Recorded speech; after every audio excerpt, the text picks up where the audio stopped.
It's easy to point out that these are stressful times, but what can we do about it? Well, our Lisa Sugar talked with author and award-winning life coach Joanne Sapresi to get some advice.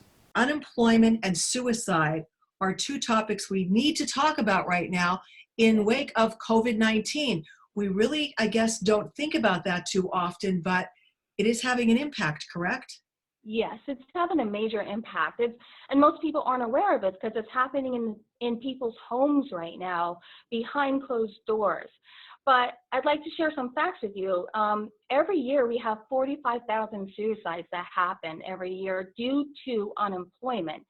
That's 1 out of 5 suicides that happen every year, and that's all because of unemployment. And during the crisis, the banking crisis of 2008, there were actually 5,000 additional suicides at that time. And that's really important to know because now we're experiencing a very similar situation. There are 36 million people unemployed right now. And there was just a release by the Milwaukee's EMS that they reported an 80% increase in suicide attempts.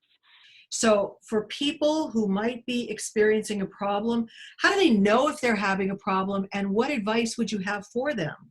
Yeah, so when we start having these thoughts, the suicidal thoughts, you're not really aware that you just start thinking. We all know our mind just races and races. And then, but when you're feeling that feeling where you feel a deep pit, you feel like this isn't all worth it anymore. You're depressed, you're crying, you might be drinking a little bit more than you usually do, or a lot more. You might be thinking about trying drugs. You just feel like life is worthless. When you start feeling that way, it's really important to reach out to somebody. It's hard to reach out to somebody, but you need to do that. And if you don't have that person in your life that you can trust and open up to, there are a lot of different hotlines out there that you can call. And another suggestion is watching all this news all the time and the media. That makes us feel really heavy, and it makes us depressed, and it makes us feel like there's no hope, because when you watch the news, it's all negative news. Well, the majority is, at least. And then you go on social media and people are scared, people are panicking, and it can make you feel worse. So I suggest that take breaks from the media, take breaks from social media, get outside. Even if you just go on your front porch or walk around the block, that just that freedom of getting outside can make you feel better. Now, you wrote a wonderful book called Ditch Your Doubt. So that's helping a lot of people as well. Tell us a little bit about your book and how they can get a copy of it. Yes, so Ditch Your Doubt, I wrote that. It was released January last year, and it's a book about overcoming self-doubt.